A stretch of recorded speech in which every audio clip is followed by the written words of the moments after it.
할렐루야. 2020년 9월 9일 수요일 행복한 정시기도 시간입니다. 반갑습니다. 오늘의 제목은 선교 회복입니다. 전도와 선교 회복은 하나님의 명령이고 하나님의 소원이고 우리에게는 축복입니다. 하나님 말씀은 이사야 60장에서 1절로 5절까지입니다. 이사야 60장입니다. 일어나라 빛을 발하라. 이는 내 빛이 이르렀고 여호와의 영광이 내 위에 임하였음이니라. 보라, 어두움이 땅을 덮을 것이며 캄캄함이 만민을 가리우려니와 오직 여호와께서 내 위에 임하실 것이며 그의 영광이 내 위에 나타나리니 나라들은 내 빛으로 왕들은 비치는 내 광명으로 나아오리라. 내 눈을 들어 사방을 보라. 무리가 다 모여 내게로 오느니라. 내 아들들은 먼 곳에서 오겠고 내 딸들은 안기어 올 것이라. 그때 내가 보고 기쁜 빛을 내며 내 마음이 놀라고 또 화창하리니 이는 바다의 부가 내게로 돌아오며 이방의 나라들의 재물이 내게로 옴이라. 아멘. 선교는 조금 전에 말씀한 대로 선택이 아니고 취미도 아닙니다. 여유 있어서 하는 거고 그렇진 않습니다. 필수이고요. 또 이미 모든 걸 다 준비해 놓으셨습니다. 우리가 하나님의 일을 할 때 하나님은 우리에게 필요한 모든 것을 이미 다 준비해 놨다는 사실을 먼저 믿으시길 바랍니다. 항상 미리 여호와 이래로 준비해 놓으십니다. 이게 두려워할 필요 없어요. 눈에 안 보인다고요? 아닙니다. 내가 시작을 안 해서 그래요. 자, 선교는 뭐냐면 세 가지 해방이 되는 거예요. 노예에서 해방받는 거예요. 포로에서 해방받는 거예요. 속국에서 해방받는 거예요. 이걸 역으로 말하면 선교를 잃어버리면 노예가 되는 거예요. 우리가 선교를 게을리하면 포로가 되는 거예요. 우리가 선교를 외면해버리면 나도 모르게 속국이 되는 거예요. 이스라엘 백성이 그랬어요. 선교를 잃어버릴 때 애굽의 노예로 하나님이 집어넣어 버린 거예요. 왜 그럴까요? 선교하라고.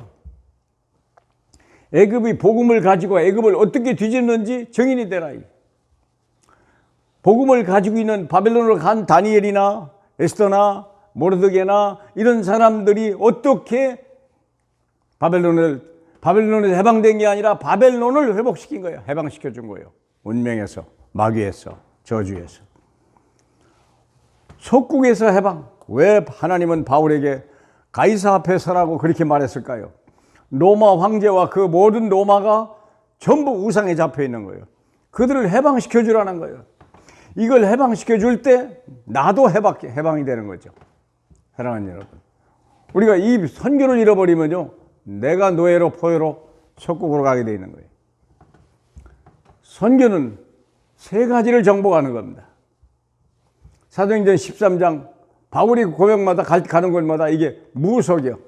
바보섬에 바예수라고 하는 무당이요, 총독을 섭정하고 있는 거예요. 그에게 모든 거 영향을 미치고 있는 거예요. 그 나라가 어려움을 당하는 거예요. 이게 사탄의 역사예요. 귀신의 역사들이요. 이걸 정복해 버려야 돼요. 바울이 가서 이 팀이 이 무당을 정복해 버린 거예요. 사도행전 16장에 보니까요, 빌립보 성에요, 우상이 가득하고 점술이 가득한 거예요. 귀신 들려서 점치는 여종의 귀신을 쫓아냈더니 난리가 난 거죠. 귀신을 정복해라. 사탄을 정복해라. 우상을 정복해라. 에베소 교회에 모든 우상의 제단이 무너지는 거예요. 그래서 선교는 해방이고 정복입니다. 거기서 끝나는 게 아닙니다. 세 가지가 회복되는 겁니다. 내 신분 권세가 회복되는 겁니다. 오늘 3절에 보면 나라들은 내 빛으로 왕들은 비치는 내 광명으로 나오리라. 내가 누군지 회복이 되는 거예요. 내가 빛이요, 내가 생명입니다. 내가 소금입니다. 그러니까 우리가 소금이 없으면요, 소금 있는 대로 사람들이 와야 돼요.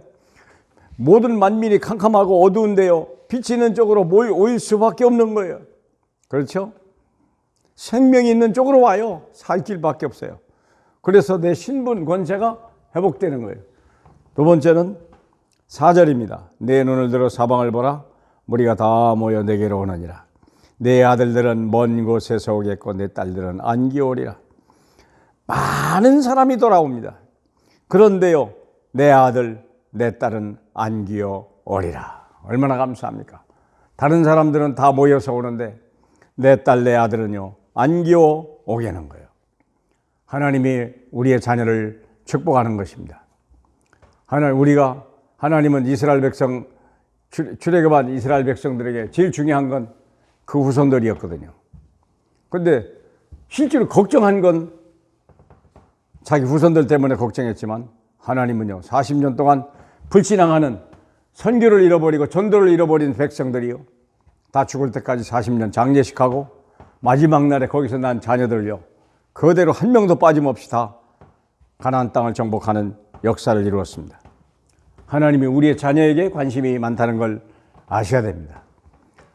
우리의 자녀가 아니라 하나님의 자녀이기 때문에 그렇습니다. 그리고 더 중요한 거, 반드시 경제가 회복된다는 겁니다. 내가 수고하지 않은 것들이 오게 돼 있어요.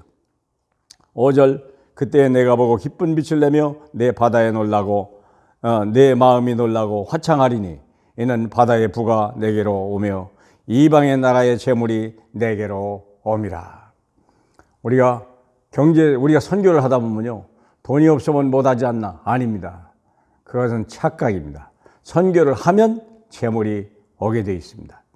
우리가 선교하지 못하더라도 헌금이라도 하면 그 사람에게는요, 하나님의 경제 축복이 올 수밖에 없는 거예요.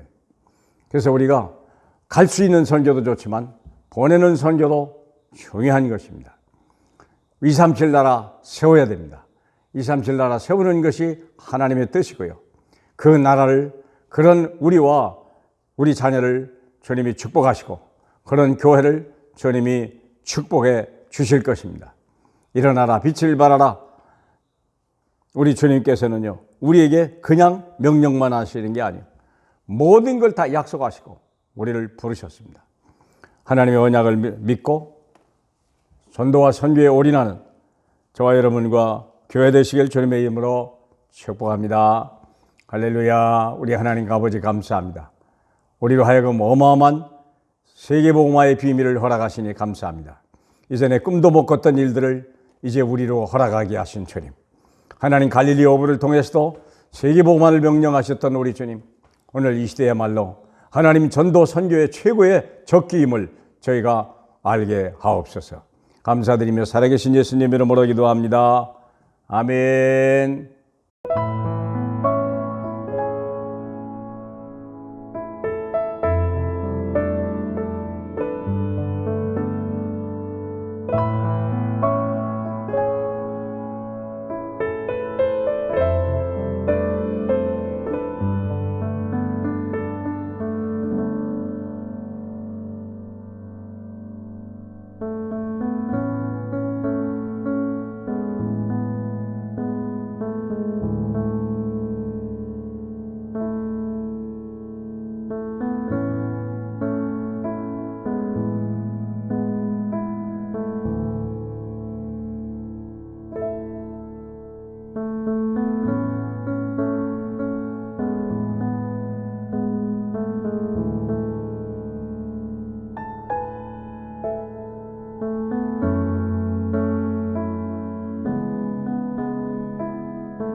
네.